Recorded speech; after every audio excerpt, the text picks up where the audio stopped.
Look, there's a big problem in America right now, and that's people naming their products stuff that people can't say. Like, what is that? The UBeesize? UBeesize? Like, I don't know. This just is a throwback, I guess, to another video where it's like, why don't they just call this the UB?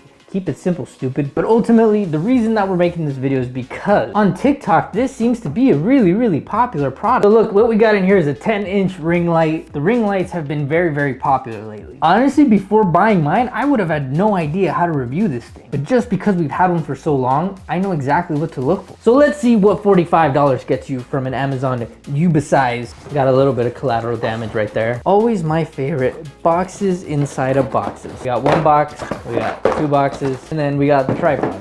In this small box, you have an adapter for your phone. Typically what they give you in a lot of these tends to be plastic. Now this top base is still plastic, right? But this bottom piece, it's typically not this good. So bravo to them. Remote control, with this one, they give you a Bluetooth one that way you can take pictures and just, you know, in case you don't want to push the button or anything like that. Bleep. I've never seen anybody that actually uses this. Last but not least, my actual favorite, a quick start guide that you can actually use, and it's only for the remote. Wow. Okay, so a little bit of respect on their end. They got a really nice felt bag for this thing. Another little quick start guide. Okay, so this thing, after opening the actual quick start guide, these things fold in and out. And what you do is you open them up, and then this right here is for your smartphone. What I've always liked though is that they add this little part at the top where you can integrate, like, let's say this thing right here, and you put your smartphone, and then that way you can put it. So a lot of the times you don't need to necessarily go with something like this. I mean, as far as the light quality, my bigger one has a bunch of LEDs. This seems like it might just be one full LED strip alongside, so we'll see how bright that is. And then finally, in our tripod bag, we have, so with a lot of these tripods, you have this part down here which ends up connecting this and hooking it here. I'm not a big fan of these tripods. I guess that's what you get, because I got kind of the similar thing with these, except they come up through the sides. It doesn't really give you a lot of motion to extend the legs in case you want to go low or anything like that. So this is pretty much your standard length. You can't actually like go really low and try to, you know, make something crazy happen with it. Here is where I'm gonna get really upset. With the big lights, they give you a full-on power brick. And I get it, this is smaller. No power brick. Extra $5, guys. Like, come on, throw in a damn power brick. This one, big issue I see for one, we already talked about power brick. Number two, the length of this cable. A lot of the times, I'm gonna have a little bit further in between me and the camera itself.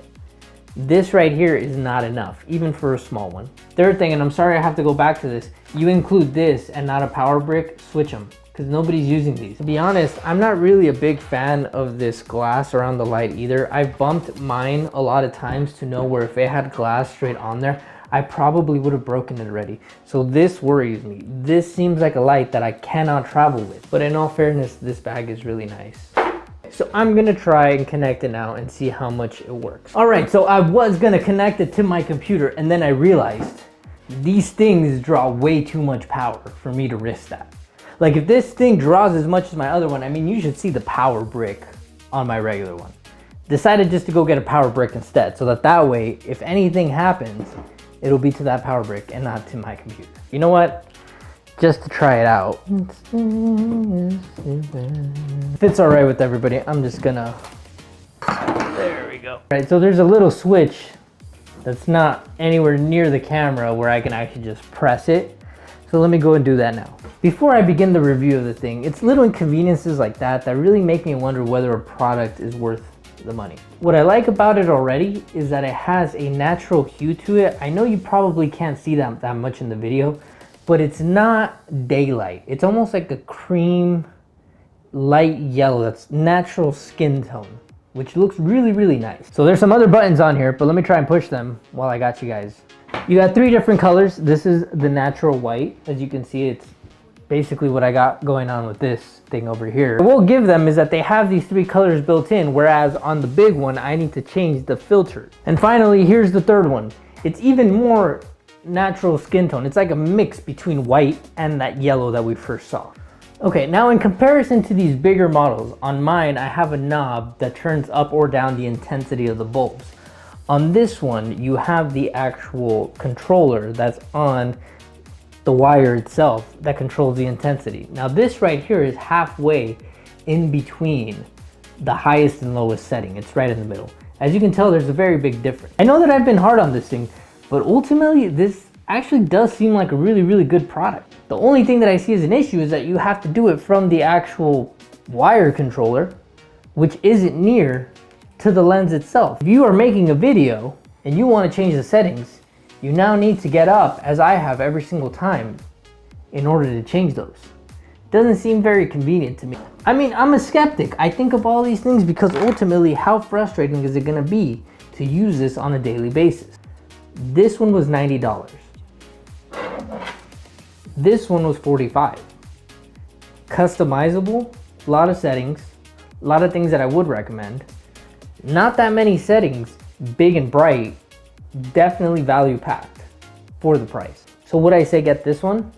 Yeah, probably. I mean, if you're starting off and you don't want to shell out the 90 bucks to go that big, I mean, ultimately it looks kind of professional too, and you just want to have something that's going to give you better lighting, this is the product.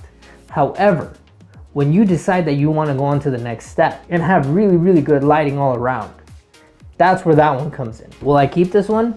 Probably, because look at me, I'm gorgeous. All right, guys, well, this was In For The Kill reviews. Look, we always got something that we're reviewing that we don't need. I mean, who honestly needs a ring light? Look, if you like this video, go ahead and subscribe wherever that button's at. And remember, if you don't need it, we bought it.